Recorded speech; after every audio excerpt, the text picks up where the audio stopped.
lovelies, welcome back to my channel, and today we are going to do a very great tag. I am enjoying watching everybody's so far.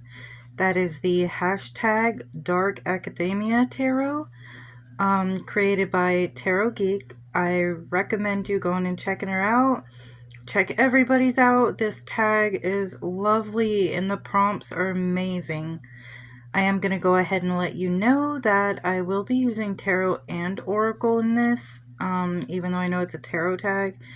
But yeah, I am anxious to get started. I thought the prompts and like the questions, it was really deep and really cool for this time of year. The first prompt is Secret of the Library, a deck that captivates you with mystery and hidden depth. I chose the Night Sun Tarot for this. I love this deck. You know, it's been a while since I worked with it. However, when you're talking mystery or like hidden depth with symbolism and such, this is the perfect deck. It's got, like, every time I use it, I see different symbology in it. And it is quite a mysterious deck, like mysterious cards. I do love this deck. I need to pull it back out and work with it more. Like, look at them Three of Swords. Isn't that excellent? Like, it's probably one of my all-time favorite decks. Three of Cups. Yes, look at that. The Chariot.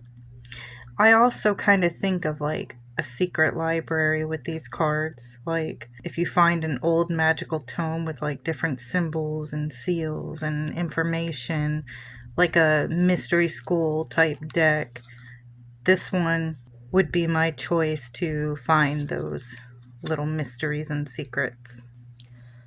Number 2 is Inkwell and Quill. I love these prompt titles. Anyway, so it's a deck that inspires you like a leather-bound journal, like of creativity and such. Nobody knows this deck. I created it. When I seen creativity in the prompt or like leather-bound journal, I instantly thought of this one. If I had the license to make it a real deck, I would. So I created a little oracle deck for shadow work from the Silent Hill 2 game. I chose this because it's what I go to when I'm working through some issues and want to journal it. Mostly for like shadow work or if I'm feeling overly emotional or stressed and I really just need to go within and look at myself.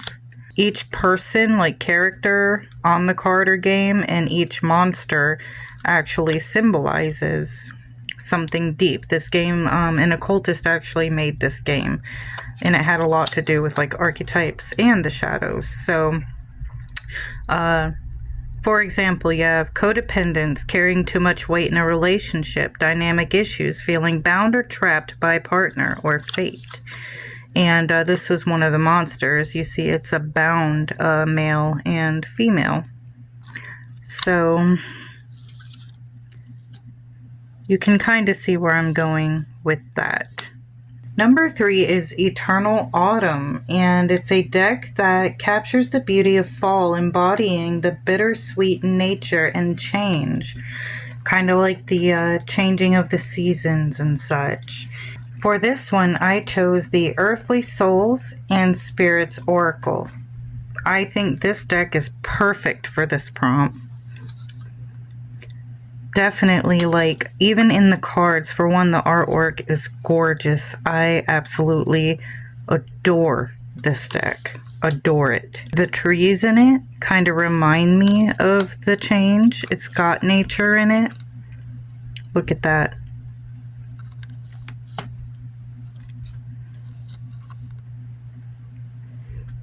Yeah, so it really kind of reminds me. Now, I'm not like upset that summer's leaving. You know, I love this time of the year. This is the time of the year I feel like I thrive spiritually and in my reality. Fall is my favorite season. I don't know. I feel the most connected this time of year. I know a lot of people get like a seasonal depression and they're more of a summer person. Honestly, I could do without summer.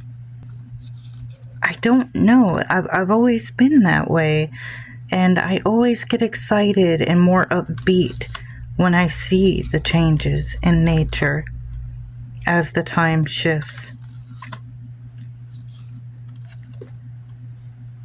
So yeah, it's my choice for this prompt. Number 4, the Philosopher's Stone, and this is a deck that aids in mental transformation. For this prompt, I chose the Necronomicon deck. This deck, I found perfect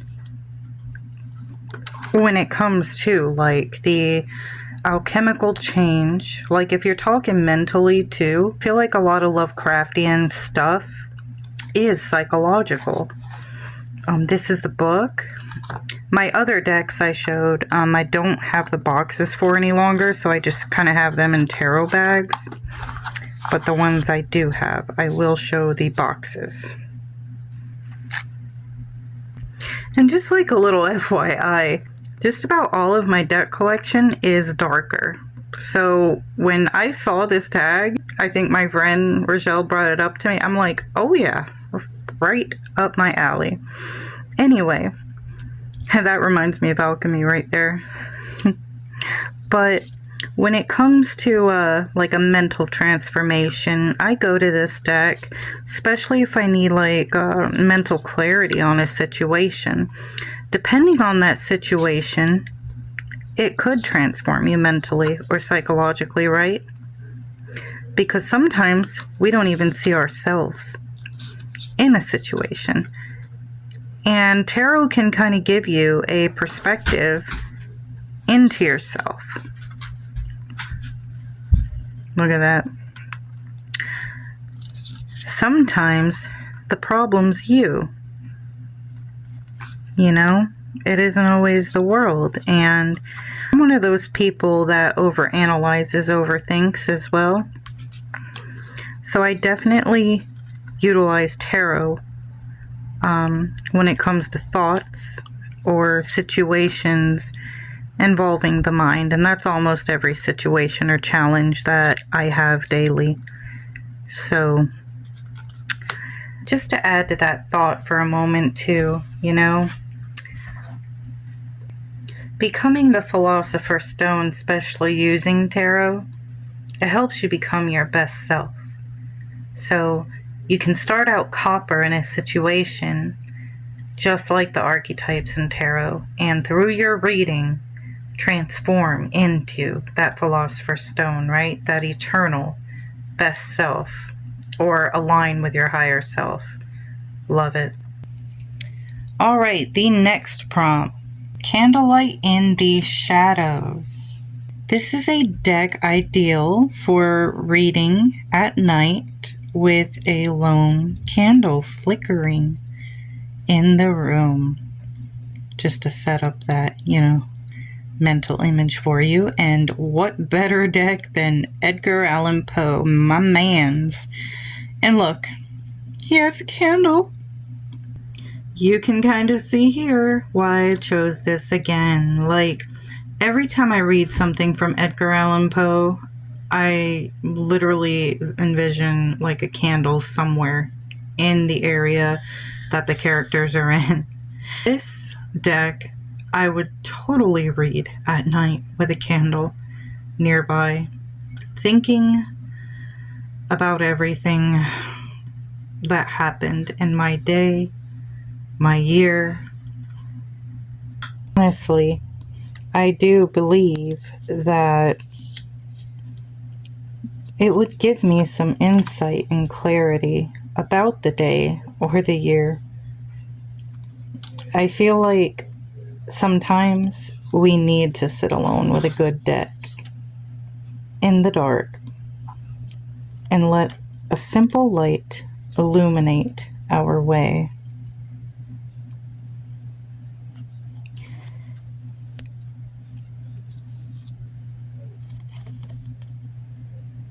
interesting too, because I've written poetry when I was alone with a candle.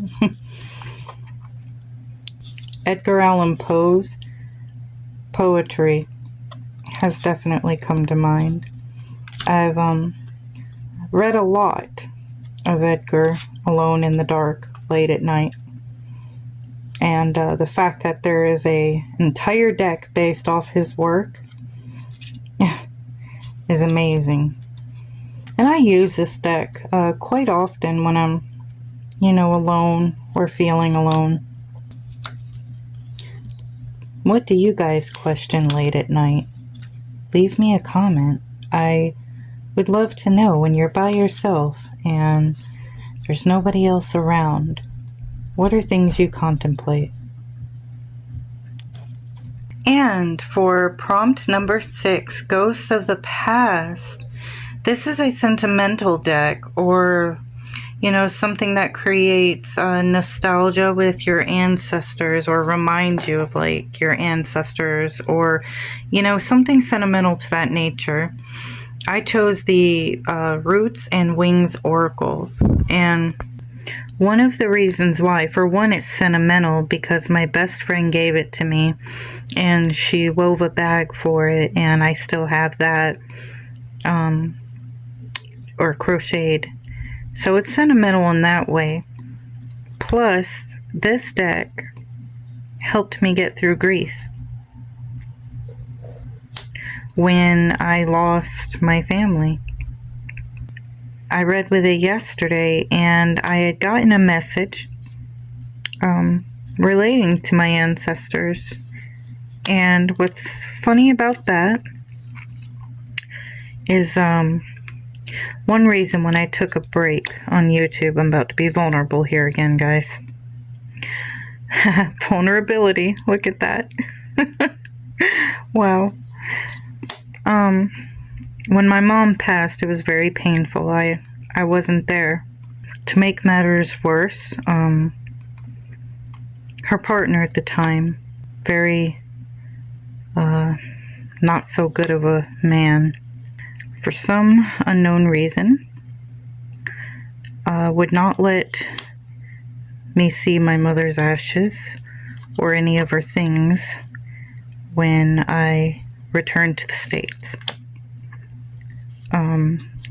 Did the same thing to my siblings and our entire family. Just complete control, domination over all that stuff, and it caused us great pain and grief. There's a lot more to that I can't say, but it caused great grief.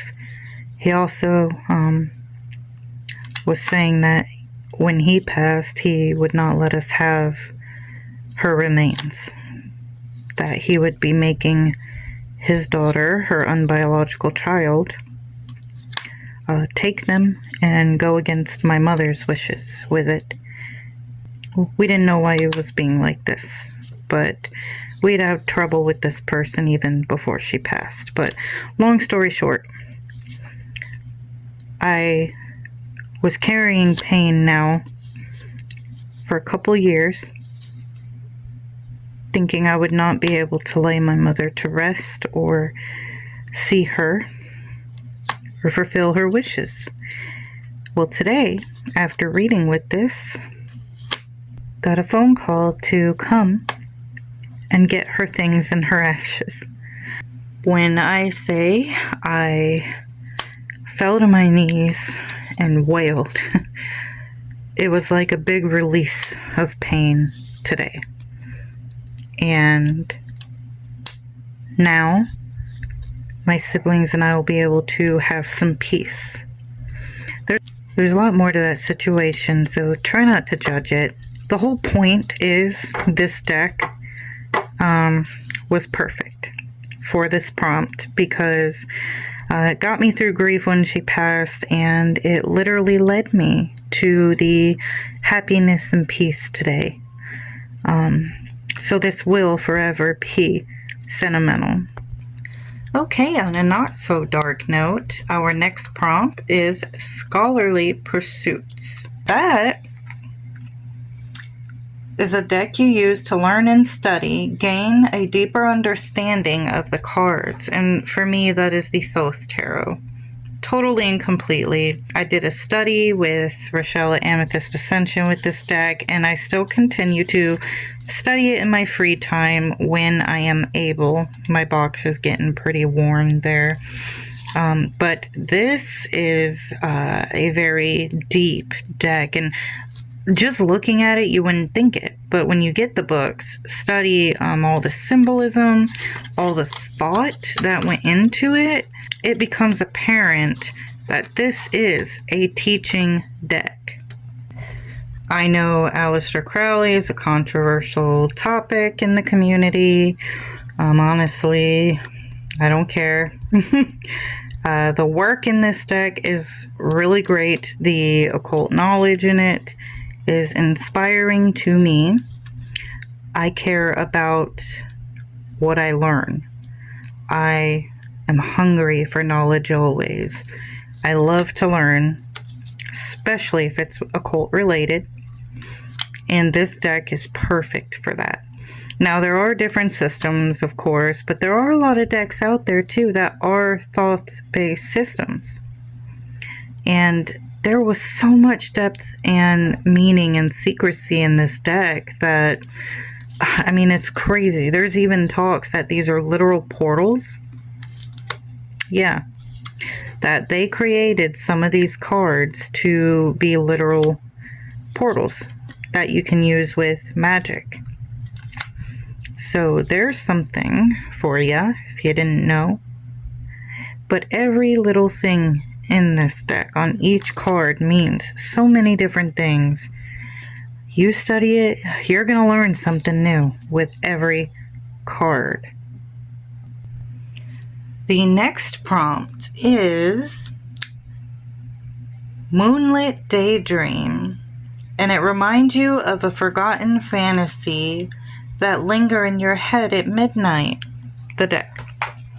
I kind of paraphrased on these prompts because I was writing them down.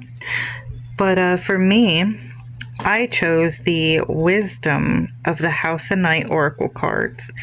I liked this book series. It was also controversial as of late, I guess, for some.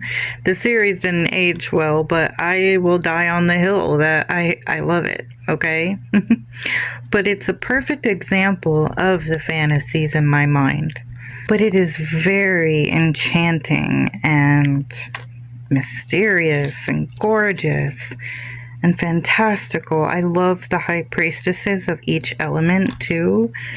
And I literally do daydream about things themed like this. You know, the magical, the enchanted things that are out there. Isn't it gorgeous? Not to mention, you know, writing too. I think about things like this all the time, and I want to write. It inspires me to write stories or characters, or I even play out little movies in my head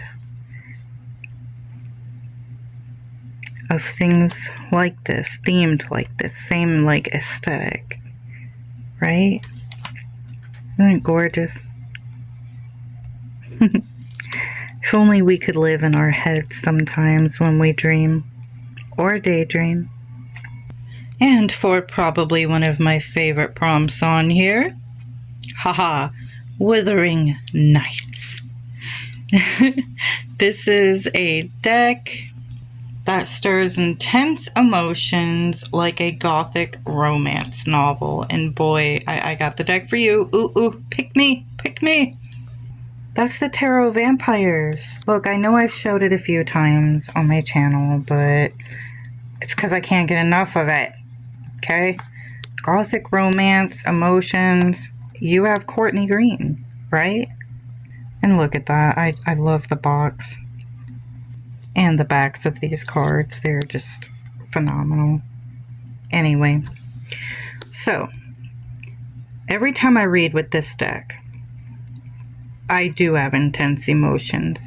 And if I'm being honest, it usually is kind of related to love. What more can I really say? I'm a very emotional person, too. So sometimes when you're as emotional as me, you can go numb. It's like a defense mechanism, because you know if you release these emotions, it won't stop for some time. But when I'm alone and I'm able to have that time, I'll pull this deck out while I release. And I'll ask it for advice on what I'm feeling, what I'm going through, and it delivers every time. And that's just not on like bad emotions either. I cry when I'm happy. I literally get so excited, I'll cry. Or if I'm really happy and I had a great day, I'll cry. If my boyfriend does something romantic, I cry, or sweet for me. He just bought me a Jack Skellington pajama set and I cried because he, put some thought into it. My kids, I think about how much I love them, I cry, and I always read for them with this deck too. So, yes, when I seen this prompt, I was like, this deck is perfect. Number 10, the Ivy Covered Tower. And this is a deck that evokes the spirit of a mentor, like wisdom for you. I chose none other than, boom, Tarot of the She. This deck, I don't know if I've ever connected to a deck as strongly as I have this one. I can go to this deck for anything. And you want to know something interesting about this deck? It won't read for anybody else but me. I know that sounds nuts, but it's true. And we've all tested it. My kids, my partner, the messages are for me. When I say I have connected to this deck, I mean I have connected. I also tried to do some work with the She when I read the book, and I've meditated on that sigil, tried to channel things. I do believe that I do have She ancestors.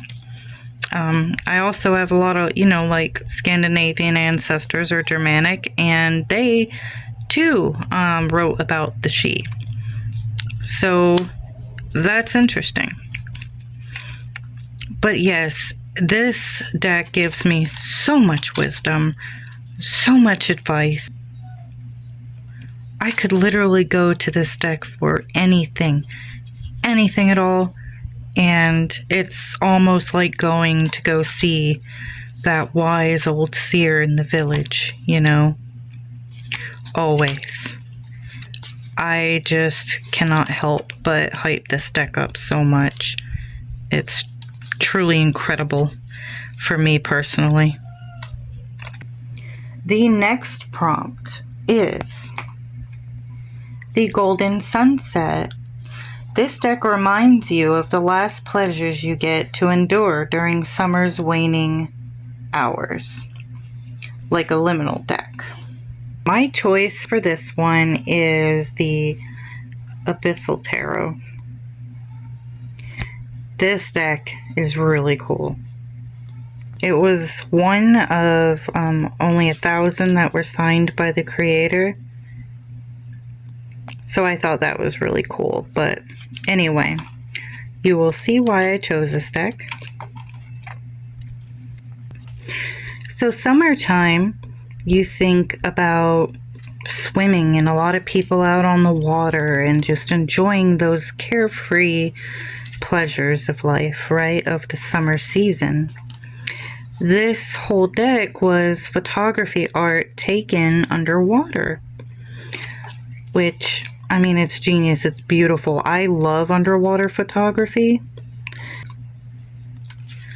And the captures in this deck is absolutely stunning. Look at that. So for me, it would be the waning of the pleasure of being in the water under the sun, and I thought this deck was quite appropriate for that. And for our last prompt, the Whispers Under the Oak Tree, this deck makes you think of timeless truths that lurk and hide in the depths of our soul. And for this one, I chose the Macabre Tarot. Yes. Now, this is a deck that literally touches my soul, but it is like a truth-revealing deck. I feel like when I read with this deck, I uncover a lot of truths, not only about the self, but the situation and world around me. And I feel like this deck definitely pulls no punches. Like, it's a very straightforward deck. You're gonna get your answer. But even deeper than that, you can use it for shadow work, like deep shadow work, or a regular reading. You can read dreams with it, which I've done, and that has been awesomely successful.